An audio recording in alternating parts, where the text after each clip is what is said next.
Hello, everyone. Hello. Hello, Jane Doyle. Hello. Hello. Everyone can hear me okay, obviously. Yep. Just let me keep letting everybody in.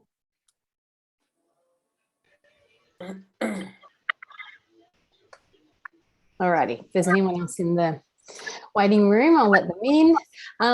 Nice to see you all. Thank you so much for coming tonight. I know it's a bit of a sort of odd day today, being the day after Easter. We're all still sort of in the mode of, some of you might still be on leave. I wish I was still on leave, but not to be here. How are you, Anne? Good? Thank you. Yes, that's got good. A picture as well as sound. Yeah. You are on to a good thing tonight, Anne. Good girl. That's excellent. I'm just going to mute you for a minute, okay? But yes, so thank you all for coming, because I know it's a bit of a funny odd day tonight. I've had a few apologies, which is totally acceptable and fine, because people are still away on holidays, so that's good. But tonight we are talking all things physical activity and exercise. So there's a new little face here for me. There's Jane at the top of my screen. So the lovely Jane is a physio here in Shepparton, and she is going to be talking to you all things physical activity and exercise tonight. So it'll be great. Ask her lots of questions, because she's a wealth of knowledge. But before we get started, I just want to see a show of hands. Have you all received your workbook now?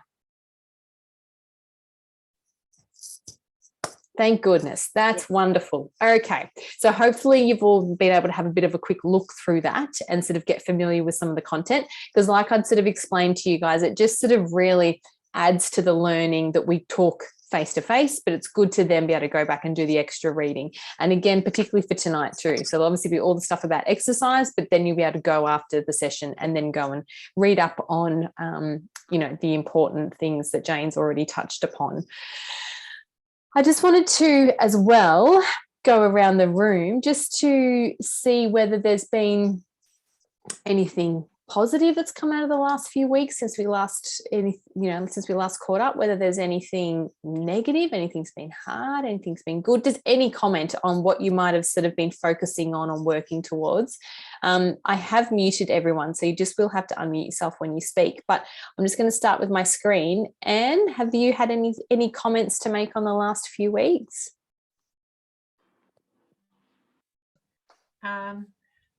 Yeah, I think I need to work on my portion control. Mm-hmm.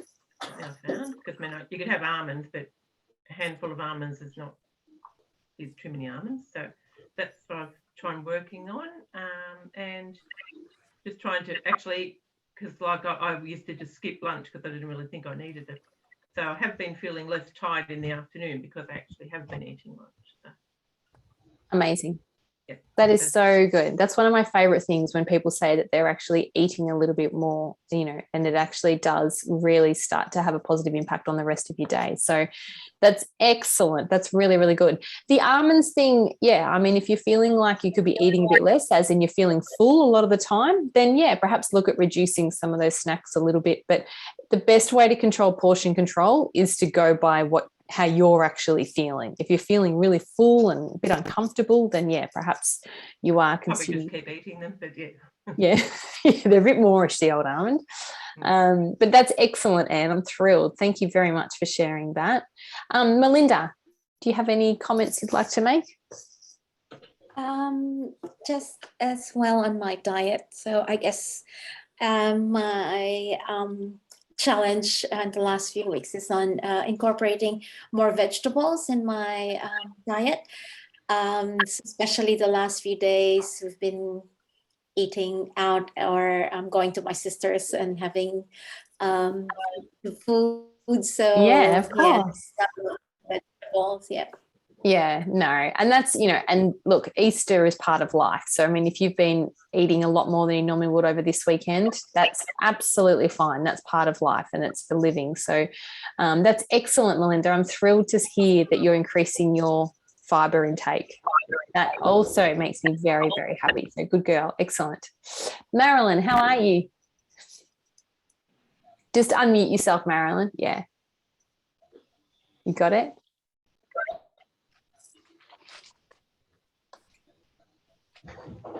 Yes, got it. Good girl. There you are.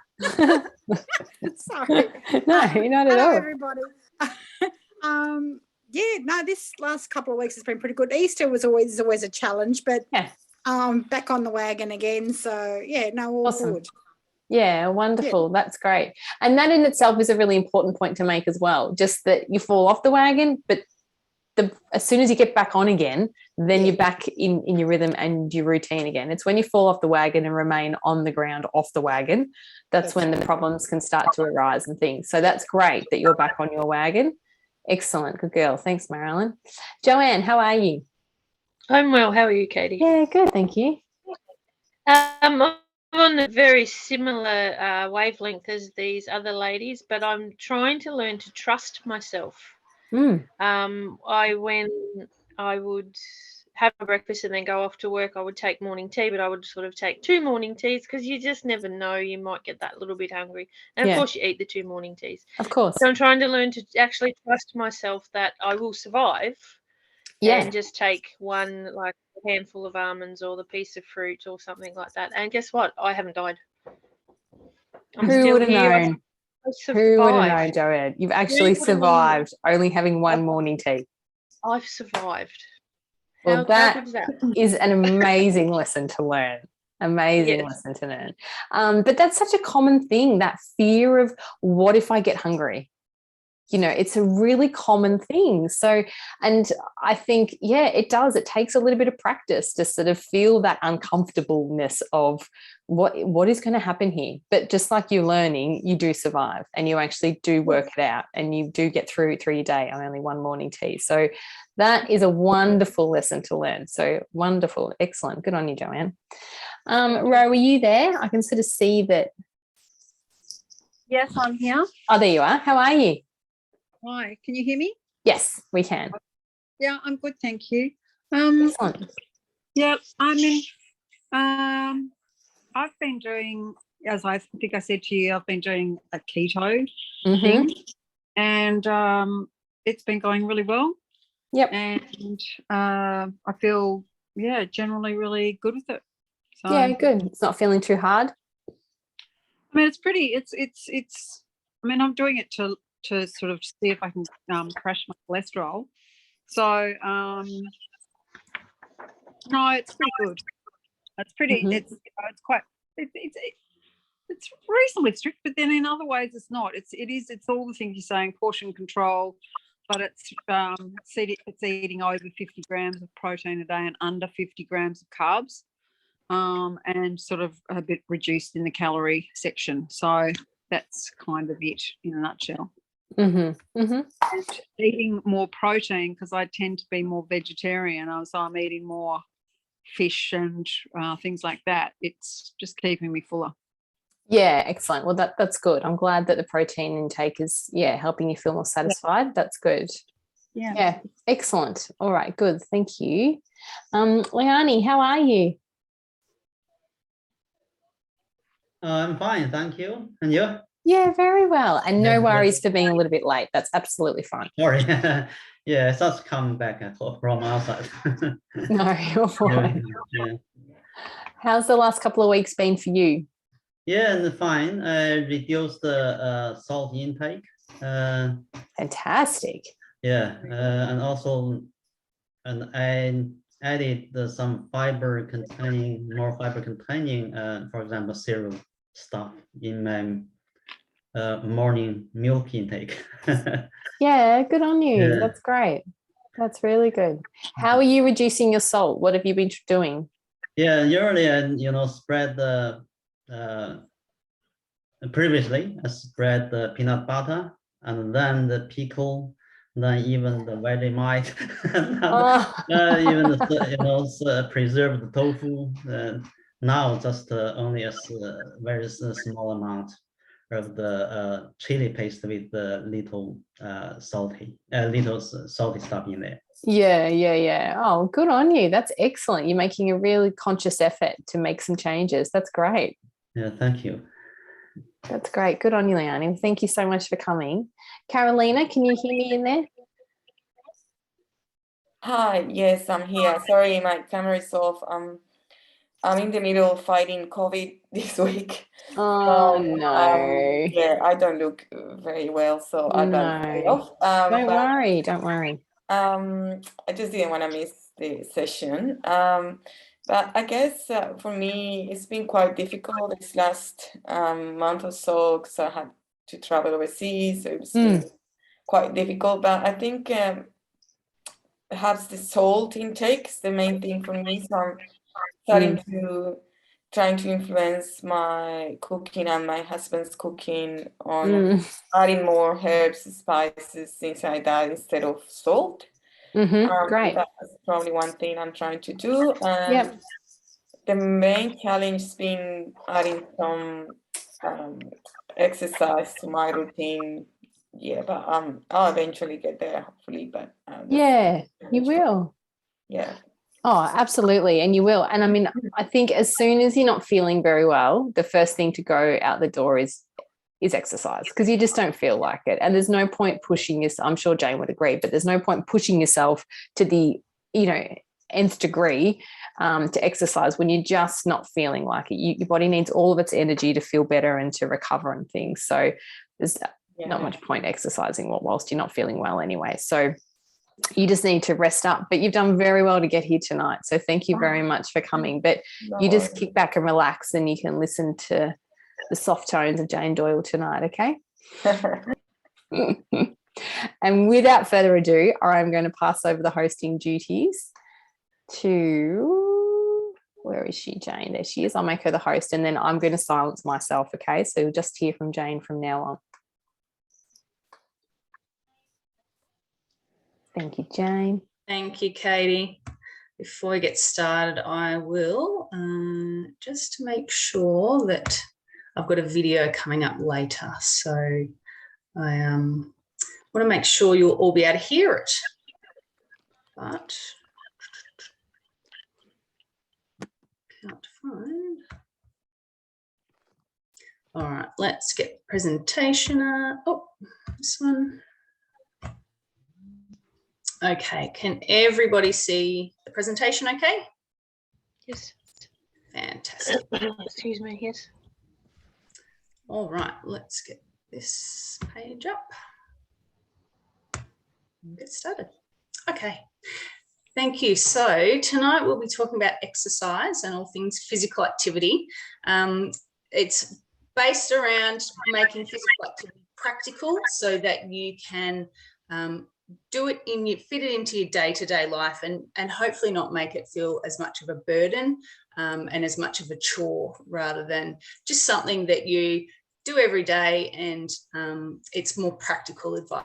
So hopefully everyone gets something out of it tonight. If you've got any questions along the way, jump in and ask them, or I'll also have an opportunity at the end for you to ask questions too. And it's fantastic that you've all got your workbooks now. So I'll be giving out page numbers that you can refer back to after tonight's session in case you want to go back and review things. Okay, so tonight we'll be talking about the benefits of physical activity and how they help to reduce your risk factors for diabetes, heart disease and stroke. Then we're looking at being active, even if you're just only starting out. So it's never too late to start doing exercise. And we'll look at ways of how you can gradually incorporate it into your day-to-day life if you've not started doing any already. We're going to be looking at trying to reduce the amount of time you're sitting. So this is something that we probably don't really think about too often, but there's a lot of evidence and research being done about the impacts of prolonged amounts of sitting and how they really increase our risks of contracting diabetes, heart disease or stroke. We're going to talk also about barriers to physical activity and looking at ways you can then overcome those barriers. So I think we're all guilty at times of using excuses as to why we can't exercise, but we're going to tonight look at how we can change that way of thinking. And we're going to also look at ideas for setting physical activity goals. So in the last couple of sessions with Katie, you would have looked at healthy eating goals. So you'll be familiar with setting goals already, but tonight we're going to look at physical activity, how to set those goals. Okay, so before we get stuck into it any further, I just want to read a few statistics out to you. So we know that 80% of type 2 diabetes is preventable through lifestyle change. And we know that children with at least one inactive parent are 68% more likely to be inactive themselves. We know that 76% of Australian adults don't do enough strength training. So I think there's probably a lot of, media coverage on cardiovascular exercise and its importance and its benefits. And I think strength training is one of those areas that gets ignored a little bit. So we're going to also talk about the importance of strength training and how you can look at incorporating that into your day-to-day life as well. So you'd be familiar with the healthy eating goals from sessions 1 and 2 already with Katie. You've probably already touched on those. Now you're probably really good at understanding why the importance of those healthy eating goals are there and what you can do to help achieve those. So whether it's looking at your label reading or, recipe substitutions like you've already touched on tonight before we started. So that's fantastic. Tonight, we're going to look at the physical activity goal. So what we want to eventually aim towards, if you're not already reaching it, is increasing the amount of physical activity you do so that you're aiming for at least 30 minutes of moderate physical activity, such as walking, per day. So I guess the key word in there is looking at moderate. We'll talk about that a bit more in depth later and how you can understand what moderate actually means. And also another goal for you may be weight loss. So looking at decreasing your weight with the target of reaching to decrease your total body weight by at least 5% over the 6 months to your final session.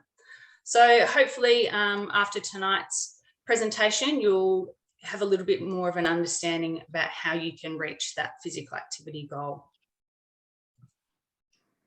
Okay, so what we want to touch on now is the benefits of being active, even if you're only just starting. So like I said earlier, there's a lot of research and evidence out there to understand the importance of physical activity and exercise, but it helps to reduce the risk of type 2 diabetes. It also helps prevent heart disease, stroke, high blood pressure, and some forms of cancer. It helps to build and maintain healthy bones, muscles, and joints, and decreasing the risk of injury. This is particularly with strength training, so that's where its most important part is. And it also helps to promote psychosocial well-being. So participating in exercise helps our brain to release the feel-good hormones, or our endorphins. And that can overall have a very positive impact on our mental health. So you might, an example of that might be you've had a really bad day and you get home from work, or, you get a chance later in the day to get outside and go for a bit of a walk, and that fresh air and the physical exercise actually helps you clear your head and makes you feel a bit better and makes you a bit happier. So it's really important that we get in a regular habit of doing some exercise to really help our mental health. It can also have the benefits of improving our overall brain function. So it can help to slow cognitive decline as we get older. It can help to improve our energy levels, and it helps increase our overall general health and well-being. So exercise is really multifactorial. It's important to remember that it has a really important impact on lots of different effects on our health. Okay, so looking at this slide, it's looking at the risk factors, and we can see that physical activity helps to reduce a lot of the risk factors for getting diabetes, stroke, or heart disease. So it's really important that with our physical activity, we also follow along with the healthy eating plan and looking at our diet as well. So whilst you will get some benefits to your overall health with doing either diet or either exercise. You get the best bang for your buck, essentially, when you combine diet and exercise together. So you'll see in the slide here, all of those risk factors are decreasing with physical activity, apart from our HDL cholesterol, which is our good cholesterol. It's what we want. That actually increases with physical activity. So it's really important to note that our body is adaptable. We can make changes to it. So if your doctor is telling you that you've got all these risk factors and they're quite high, then taking into account physical activity and healthy eating, we can work to reduce those risk factors. So the physical activity guidelines, they've been set out to give us an understanding of how much exercise we need to do and what type of exercise we need to do. So the National Physical Activity and Sedentary Behaviour Guidelines for Australian adults are saying that doing some form of physical activity is better than doing none. So that's really important to remember. If you're not doing any at all, just starting by doing a little bit is really important to get you kick started, and then hopefully you can build upon that. They suggest that we be active on most or preferably all days of the week. The guidelines are suggesting that 2.5 to 5 hours of moderate intensity or 1.25 to 2.5 hours of vigorous intensity physical activity each week is what we're aiming for. So they usually say 30 minutes a day is what we should be aiming for. That can then be broken down into smaller blocks if you'd like. So instead of doing one big 30-minute block, if you don't have the time for that, look at doing 2 15-minute blocks or 3 10-minute blocks. You're still achieving the goal and the recommended guidelines by breaking it down into smaller chunks if that works better for you. It also suggests that we do muscle strengthening activities at least 2 days each week. So with our cardiovascular exercise, we can do that every day of the week and our body can recover quite nicely from day to day and session to session. With strength training, with the 2 days each week, it's suggested that you have at least one rest day in between your sessions. So they like you to alternate your strength training days, have a rest day in between. That just gives your body a chance to heal and recover before you're doing the next session. So strength training is a little bit different to cardiovascular training. And with our sedentary behaviour, it's looking at minimising the amount of time we spend in prolonged sitting and looking at breaking up long periods of sitting as often as possible. So the guidelines suggest that for every 20 minutes that you're sitting, you should then get up and do 8 minutes of standing and 2 minutes of moving. So really every 30 minutes, if you look at your day in 30-minute blocks, you should be sitting for no more than 20 minutes at a time, which isn't very much. If you think about it at work, getting up after every 20 minutes, you probably wouldn't be very productive. But trying to think about ways you can overcome this. So whether you need to go to the photocopier and pick up some of your photocopying or printing, or breaking up with bathroom breaks, or going to get a drink of water or a cup of tea or something like that, just to break up how much time you're actually spending in prolonged sitting. So looking now at this key word that I've been talking about, moderate intensity. So what is intensity in physical activity, and how can we know what intensity we're working at? So exercise intensity refers to how hard your body is working during the physical activity. So it could be low intensity, moderate intensity, or vigorous intensity. The way to work out what intensity we're working at is by doing what we call the talk test. So that's if you're working at a low intensity, you can very easily talk and sing and you're breathing normally. So that might be while you're doing your groceries or your window shopping, you'd be doing that at a low intensity. The moderate intensity, which is where we're aiming to be working at, you can talk but not sing. So you might be going for a bit of a brisk walk. Think about if you were walking with someone, could you still maintain a conversation with them? If you can, then you're probably hitting that moderate intensity. But your heart rate's getting up a little bit, your breathing's getting up a little bit. You can feel in your body you're putting a little bit more effort into it. Vigorous intensity, that's quite obviously where you're really pushing yourself. You cannot say more than a few words without having to take a breath. So you're more playing a sport, or you're running, something like that. Okay, so muscle strengthening. So strength training is, or resistance training, it can also be referred to as well.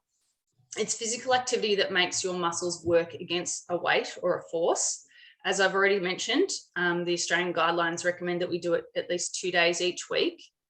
Some things that you can use to build your strength are, and I guess with strength training, we probably all default to the, oh, well, it's going to the gym and lifting weights, and it's got to be quite effortful, and you know, I need equipment for it. But really, it can be very simple, and I'll show you a video very shortly of some ideas of exercises that you can do in your own home with very minimal or no equipment at all. So you could use your own body weight for your strength exercises. So that's something like doing squats or doing calf raises or doing push-ups. They don't have to be push-ups on the floor. You could do push-ups against a wall. So very simple things that you can do at home without any equipment at all. If you wanted to challenge yourself a little bit more, you could add light weights into that. That could be something simple like tins of food that you've got in the pantry. So you don't need to go out and spend a lot of money on getting a specialized equipment to do strength training. Resistance bands are another form of weight that you could use. These are sold very widely now. Kmart or Rebel Sport or places like that sell them. They're usually quite cheap, and they're basically just a big rubber stretchy band that you can do some really simple exercises with. If that's something you're looking at doing at home, then if you go onto YouTube, or you can type in resistant bands exercises, and literally thousands of them will come up. So if it's something that you're interested in and you want to get further information on, there's lots of different resources out there that you can look into a little bit more and get some ideas on specific exercises that you might want to do. Weight machines are also another form that you could use. That generally is more your gym equipment type of things. So some people might have some gym equipment in a spare room or in the shed, or you might be interested in going to the gym. It's totally up to you. Whatever form of exercise is, appeals to you, then I would encourage you to do that. It's to make it more of a habit, you're going to need to find something that you enjoy doing. There's no point pushing yourself to go to the gym when you totally hate it. You're not going to keep up with it, and it's not going to become part of your day-to-day routine. So I would encourage you to try lots of different forms of exercise, whether that be cardiovascular or strength training, and find what you enjoy and find what fits in best with your day-to-day life, because then you're going to be far more likely to continue doing it into the future. With cardiovascular exercises, I mentioned before, they ask you to aim for about a 30-minute block of it per day. Strength training is measured a little bit differently. We don't do it in time blocks. We more do it in repetitions and sets. So you'll find if you look up videos on strength training, or the video that I'm about to show you, that will give you the dosage of strength training in repetitions and sets. So it's just measured a little bit differently to cardiovascular exercise. Okay, so I'll pop the video on, yell out if there's no audio. The first 30 seconds to a minute has no audio anyway, so give it a bit, but yell out if you can't hear anything after that.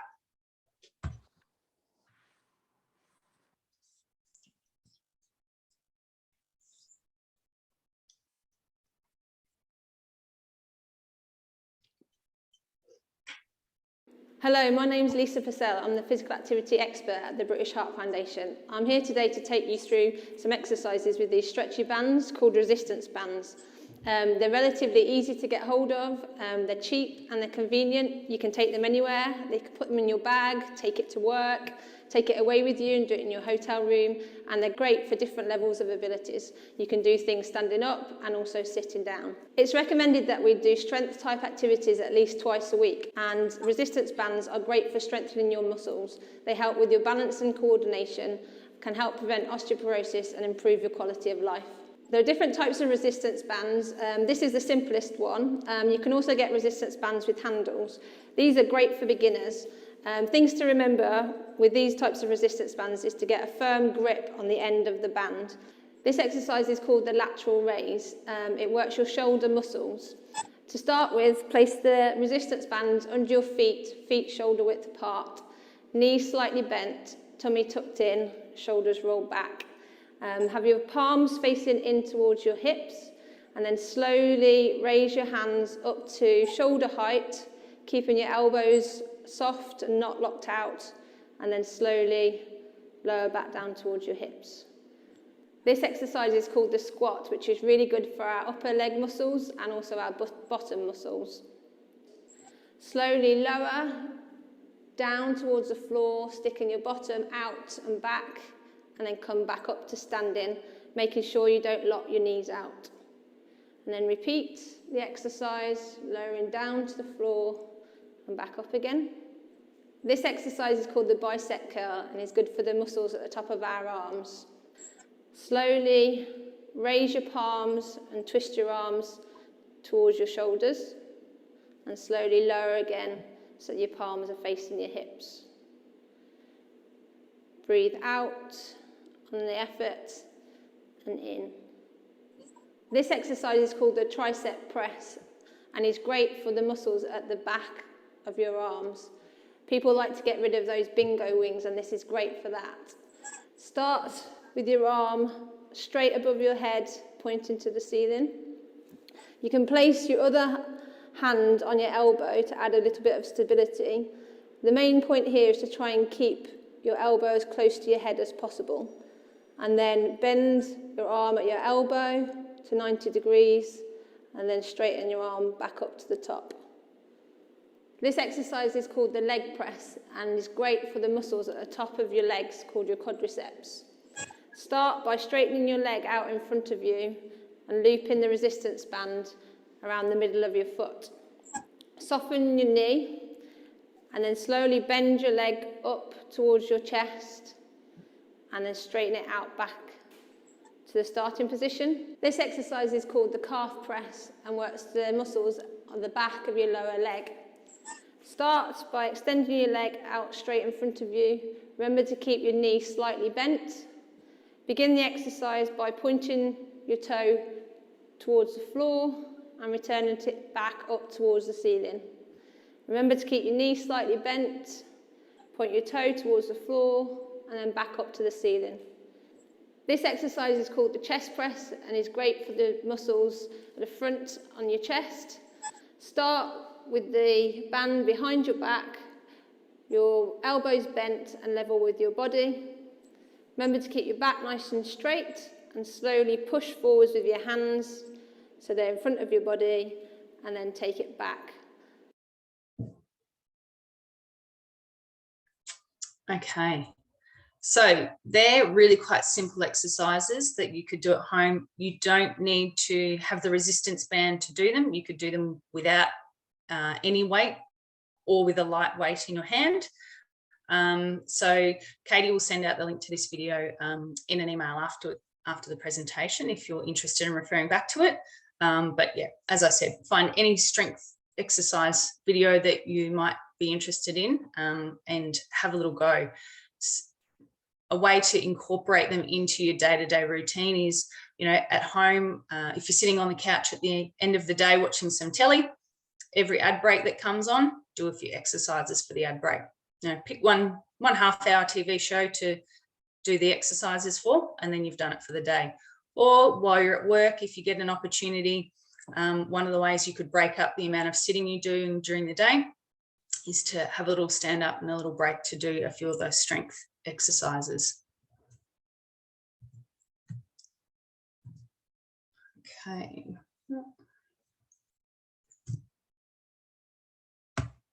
There we go. Okay, so coming back to looking at why we need to sit less, and this is what I've spoken about before, is breaking up how much sitting that we're doing during the day. So it's quite confronting, I think, the little statistic there saying that most Australian adults sit for about 9 hours a day.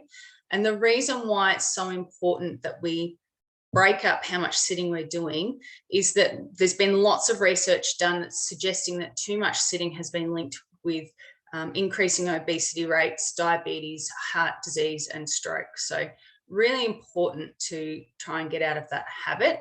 And you'll see on the little graph there that a typical day can easily involve 15 hours of sitting by the time you sit down for your meals, you commute to work, you sit down at work, and then you sit down for a relax at night time. So it all adds up quite quickly. And if you sit for 11 hours a day, your risk of early death is 40% higher than for someone who sits for less than 8 hours a day. So that's quite scary, I think, when you look at it like that. Now, we've all heard that we should be doing at least 10,000 steps a day for exercise.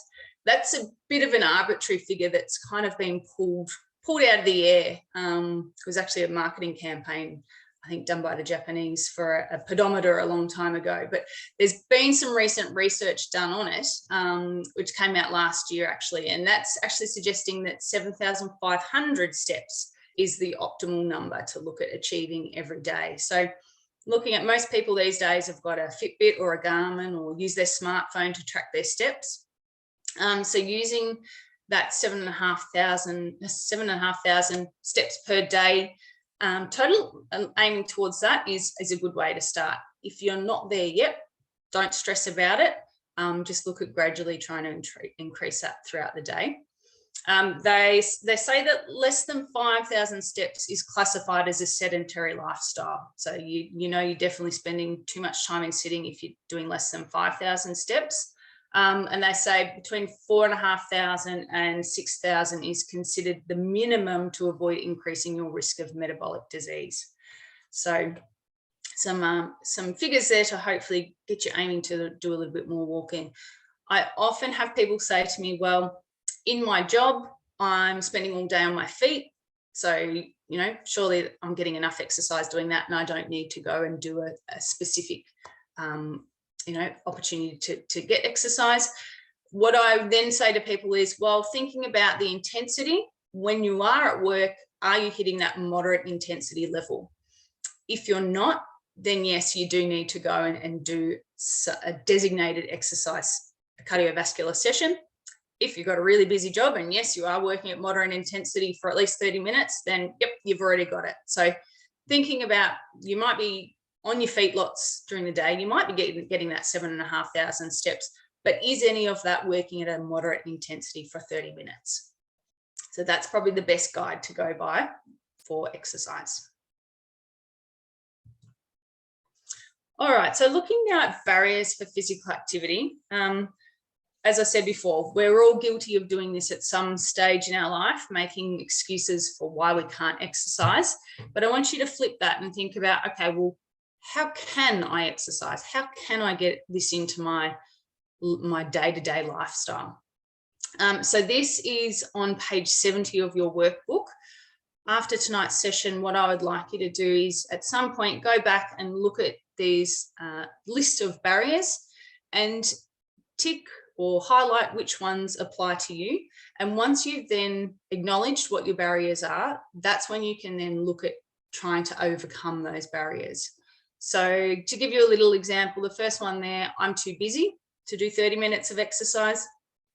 Then maybe a way you can overcome that is looking at, like I've already suggested, breaking your physical activity down into 2 15-minute blocks or 3 10-minute blocks. So it might be for your lunch break, you have 30 minutes, you're going to do a 15-minute walk for half of it, and then actually sit and eat your lunch for the next 15 minutes. And then after you finish work, you've only got 15 minutes left to do. So once you've understood what the barriers are, then it's far easier to then overcome them and make it a habit to overcome them for good. Some ideas for physical activity. I've already given you a few little ideas, but some others are walking, could be a brisk walk, could be swimming, or it could be playing a social game of tennis. I think the important thing to remember is you've got to work out what you like. So whether if you're more social, maybe then, yep, you do go and play a sport, or you find a walking buddy, or you do a class at the gym, something like that, that you know you've got other people around you that you can then use to encourage you to keep it up. So looking at vigorous activity, this isn't for everyone, and it's certainly not something you have to do. If you're that way inclined, then fantastic. You might want to go for a run or do some fast cycling, or get into more competitive sports, but certainly don't feel that you need to do vigorous activity to be fit and healthy. Strength training, like I've already spoken about, you could do the simple resistance band exercises or light weights, or join a gym class. But even something as simple as carrying your supermarket bags is actually strength training. So you might want to think about, maybe you want to park a little bit further away from the entrance to the supermarket, and leave your trolley at the entrance, and then carry your bags to the car, and then when you get home, you're carrying the bags inside. So you using whatever opportunities you get during the day to fit in a bit of activity, rather than making a special effort to do it later on. Flexibility and balance is another area, again, that we kind of don't think about very frequently, but it's really important, particularly as we age. It can help to decrease our risk of falls. It helps to improve balance, helps to decrease our risk of osteoporosis as well. So keeping ourselves flexible has lots of other positive impacts on our health too. So things like Tai Chi and yoga are fantastic, or just doing a really simple daily stretching program. Again, if you're stuck for ideas, the internet has lots of different variants out there that you can try. Or another nice one is dancing. That's really good for our balance as well. And again, if you're a social person, that's a really nice social one too. So goal setting, you would have done this earlier with Katie, looking at your healthy eating goals, but we can also implement these goals for our physical activity as well. So again, in your workbook, this is on page 72.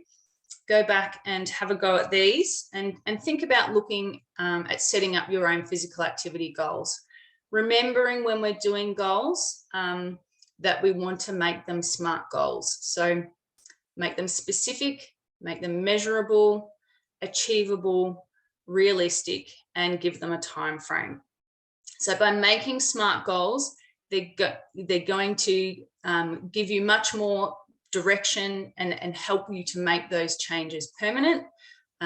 If they're not achievable, then you're not going to actually fulfill the goal, then you're much less inclined to continue working towards it. So that helps to build your motivation and your confidence once you achieve them, and keeps you ticking along. And it increases your commitment to behavior change. So with an exercise SMART goal, it could be something as simple as, each Saturday I'm going to walk for 15 minutes for the next 4 weeks.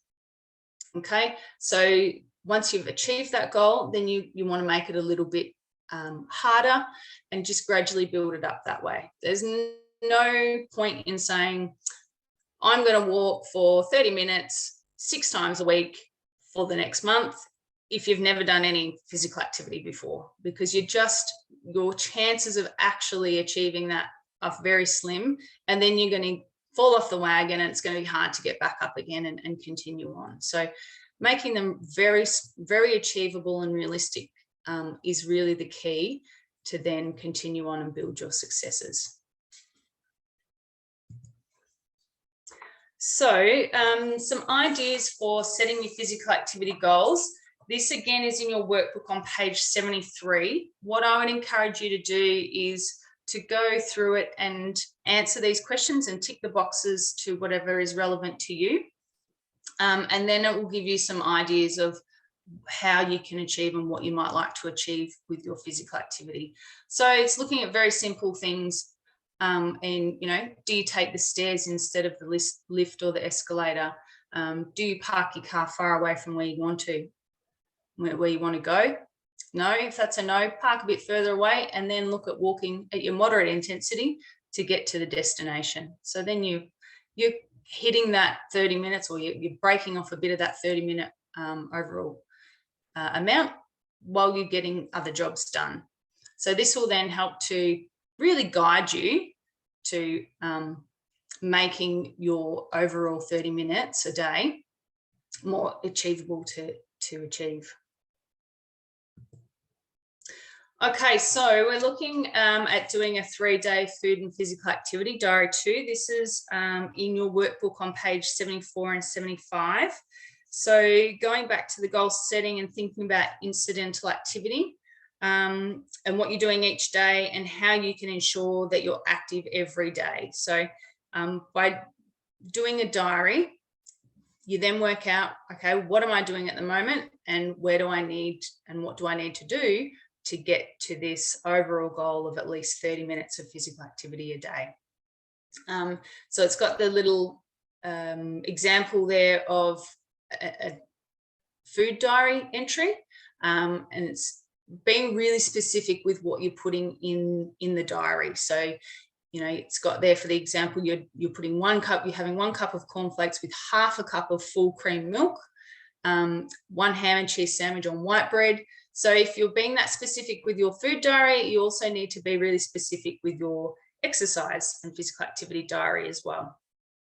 Because, you know, you might think at the time, I'll remember what I did, or I'll remember that I was only working at a low intensity, but give it a few days or a week and you look back on it and you'll go, oh, hang on, I'm not quite sure what I did. So really thinking about with your physical activity diary, including the intensity, the type of activity that you did, how long you did it for, if it's your strength training, how many repetitions did you do, and then how many sets did you do.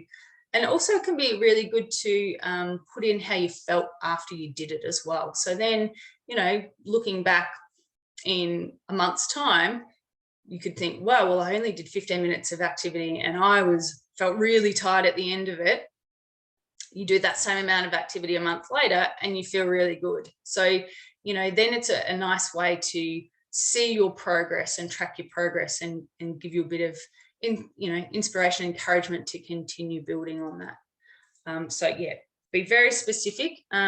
It's also important to make a note of what's incidental activity. So it might be cleaning the house or you're walking around at work, versus what you're actually setting time aside for specific physical activity. So whether you actually went for a 30-minute walk, and keeping a track of both of the different types of activity that you're doing. So finishing off this session, the key messages that hopefully you'll take out of tonight are looking at planning to reach your physical activity goals makes it more likely that you'll succeed. So really thinking about those SMART goals, making them specific, measurable, achievable, and realistic. So that's really important. You don't have to be young, healthy, and fit to be physically active. So there are so many different types of exercise out there. Choose one that you are comfortable starting with. If you are only just starting out, that's great. Don't get disheartened if you pull up a little bit sore the next day. That's normal. It's normal to feel a little bit sore in your muscles, in your joints when you haven't done any physical activity before, or particularly if you're adding your strength training in, you're even more likely to be a little bit sore as well. So don't take that as I've pushed myself too hard or this exercise isn't right for me. Just listen to your body, take it a little bit easy for the next day, and then once you start to feel a bit better, then gradually increase it again. Everyone benefits from doing some physical activity, and incorporating physical activity into your everyday lifestyle can be achieved with small changes. So like I sort of gave you the example of parking your car a little bit further away from where you need to go and walk to that destination rather than circling around in your car and trying to get the park right out at the front door. For over the next couple of weeks before your next session with Katie, she would like if you could save some shopping lists or dockets or any restaurant menus that you may have used and bring them along to your next session for your next activity. And if you are interested in doing a little bit of extra reading on the things that we've touched on tonight, in the back of your manual, there's some information from the Heart Foundation, and basically just gives you a bit of further information from what I've spoken on about tonight. Tonight we sort of just touched on it, but there's more information there if you read it. It's from page 80 onwards in your workbook.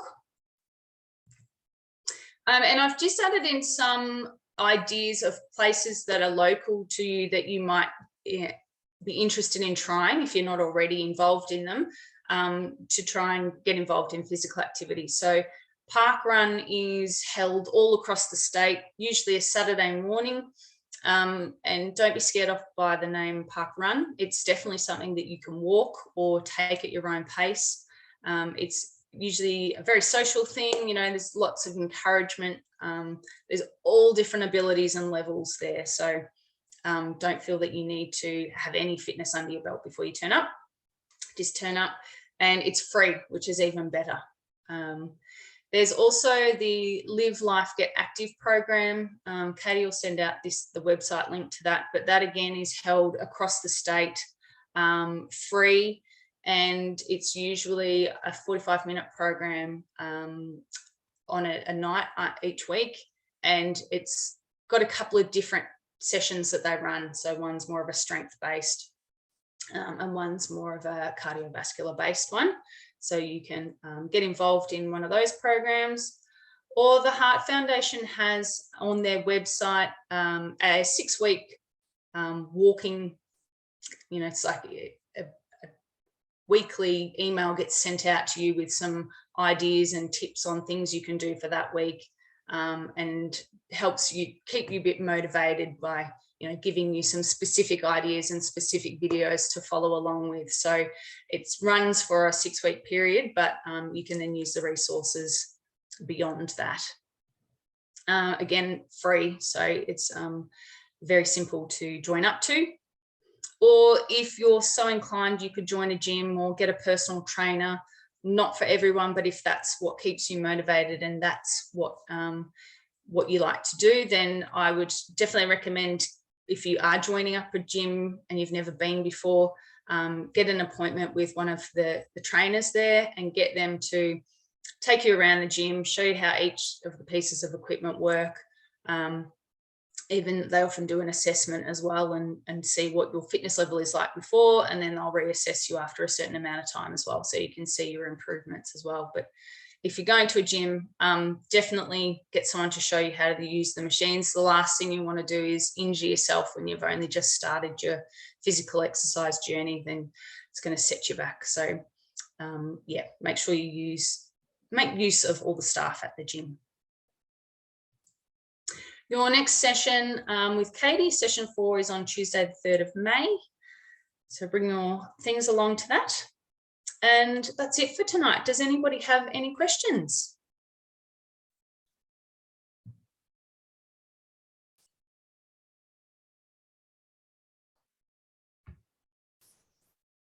I think Marilyn does. Go for it. I do. Sorry, if you don't mind. Look, that was really good. Thank you for a start. I'm currently, I'm on holidays at the moment. I'm a teacher, and I do about between 8,000 to 10,000 steps a day at work. A bit less on the weekends, but I average about. Well, I've got my little Fitbit. about 6,000 steps a day on the weekends. So yeah, but when I'm working, like it's like you said, like it's incidental walking. I'm on my feet a lot, but it's not, you know, not at that moderate intensity. Yeah, no. Yep. But I'm also sort of buggered when I get home. Yes, yes. I'm just wondering, like I used to do I had an injury on my foot. I broke a couple of metatarsals in my foot 12 months ago. So I'm still, like, it's better now. It's much better now.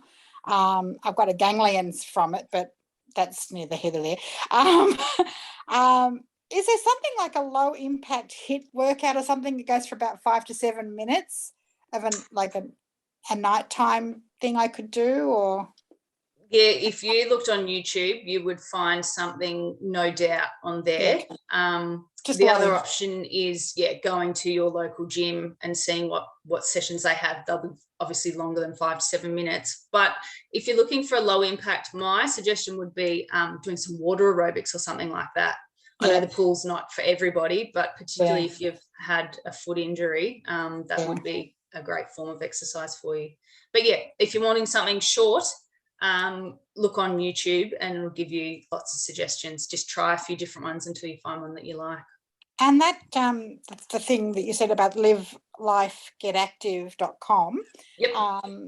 That will have something like that in there. Like, would it have programs and things? They're actually face-to-face sessions that are run in areas around Melbourne. And I know Shepparton here has some as well. But there's usually a trainer that's qualified that will run the program. Okay, terrific. Thank you. Not a problem. I'll unmute myself now.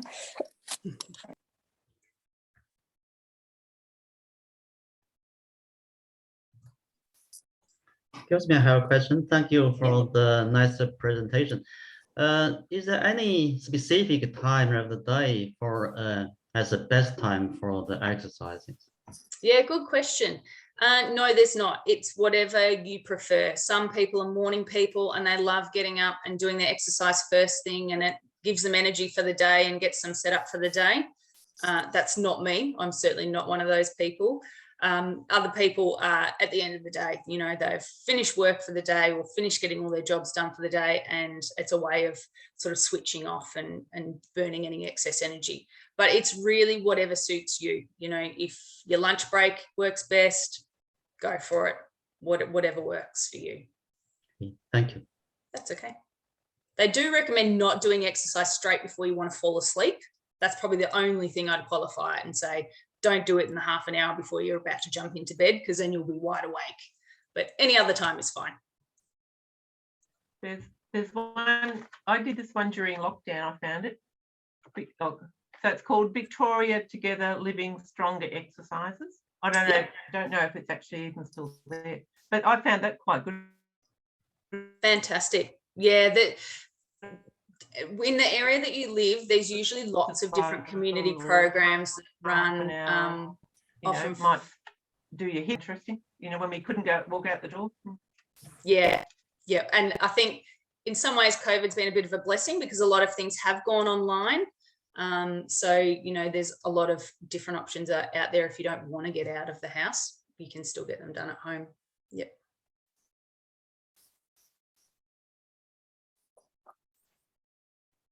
Thanks, guys. Any other questions for Jane before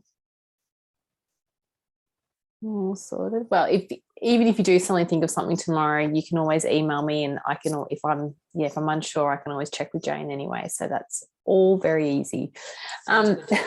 Excuse me. Guys, thank you so much for attending tonight. As Jane said, we'll do this again in a couple of weeks for session 4. And I will, send out the information that we've gone through tonight in an email tomorrow or maybe the next day. We'll see how we're going. But yes, thank you, guys. And thank you very much, Jane. Thanks, everyone. We'll see you in a couple of weeks. Thank you, everyone. Bye. See you. Bye. Bye. Thank